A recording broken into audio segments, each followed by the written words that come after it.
$50 million for condoms for Gaza.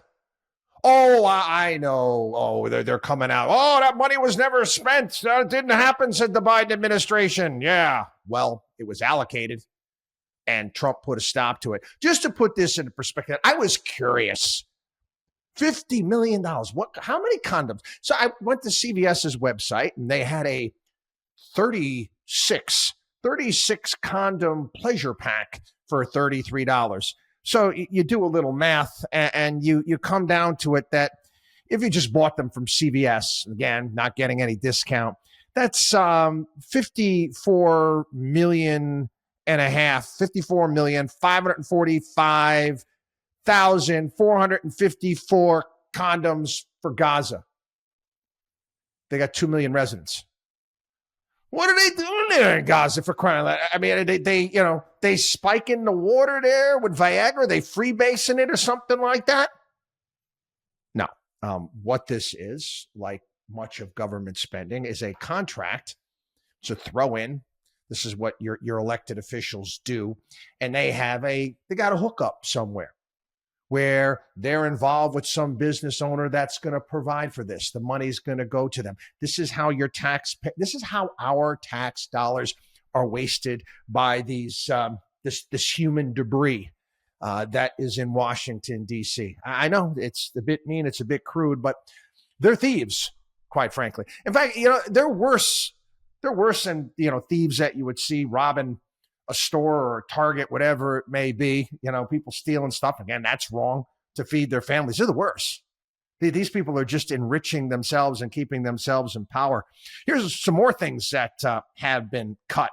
$45 million for DEI scholarships in Burma. In Burma, $45 million for DEI scholarships, $520 million for consultant-driven ESG investments in Africa. Here's one here. $15 million to gender, basically gender-based violence and integrated sexual reproductive health services in Ukraine. Who's getting this money? The Anti-Defamation League. What? Yeah, they're getting this along with some other USA for UNFPA, Inc., Vision, Intro Arts, all these companies. They have their addresses here. They tend to be either in New York City or Washington, D.C., and this is how they steal your money. This is how we should. And again, you get all of these whining and bitching and moaning. They're making cuts and it's taking away this and people don't know what to do and all these programs are being cut. Cut it all. Cut it all. And then come back and see what's worthwhile. Then come back and see what is worthwhile. It has to happen at some point in time. Trump also signed an executive order aimed at, getting rid of the satanic cult nonsense that takes place, transgender cult, it's basically a satanic cult, in my opinion. It's interesting. They're finding, and again, you've seen all the studies, all the violence that has been perpetrated by transgenders. The numbers are off the charts. You remember that from Clarice Starling in Silence of the Lambs, where he was talking to Lecter, and he was trying to help her out, point her in the right direction, and said something about surgeries and all of this stuff, and she's like, no, trans people, they're passive. No, they're not. Anyway, the satanic cult, where we are going to, and again, shame on all you psychiatrists and therapists and all you satanic derp. You're going to have to live with this crap that you've done. Convincing kids to get surgeries, taking drugs, all of these things.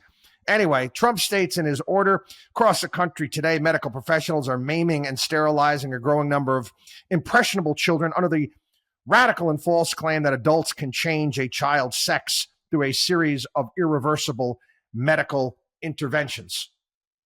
This dangerous trend will be a stain on our nation's history, and it must end.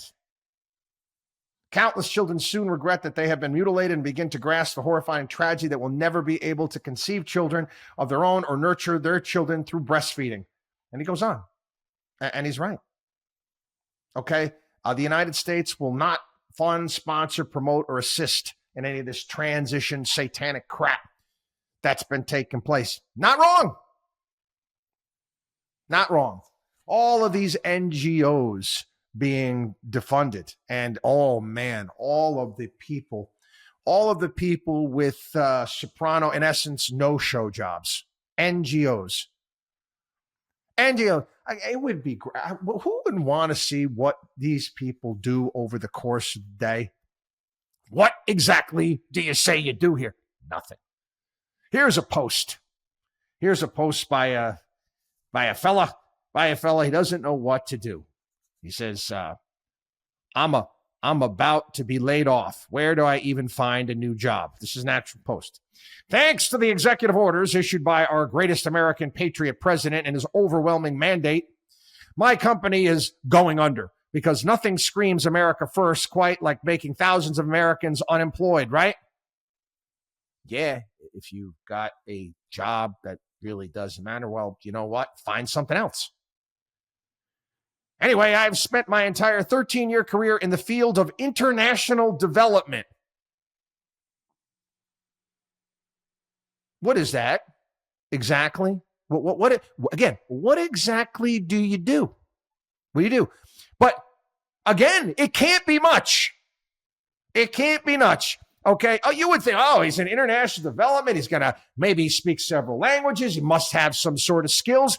He even admits he had no crap. He says, I have no skills or experience outside of this field. What is the field? International development? You're that specialized? They have some sort of special school for that somewhere that we don't know about?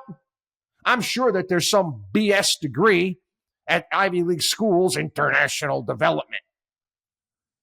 Anyway, he says, I have no skills or experience outside this field, and every job I've gotten has been through niche, industry-specific sites like DevX or ReliefWeb.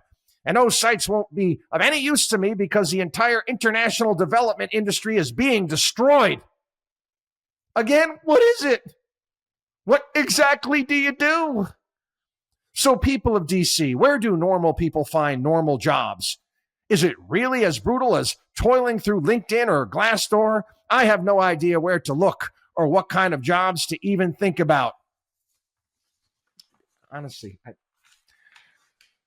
I feel sorry for these people in the sense that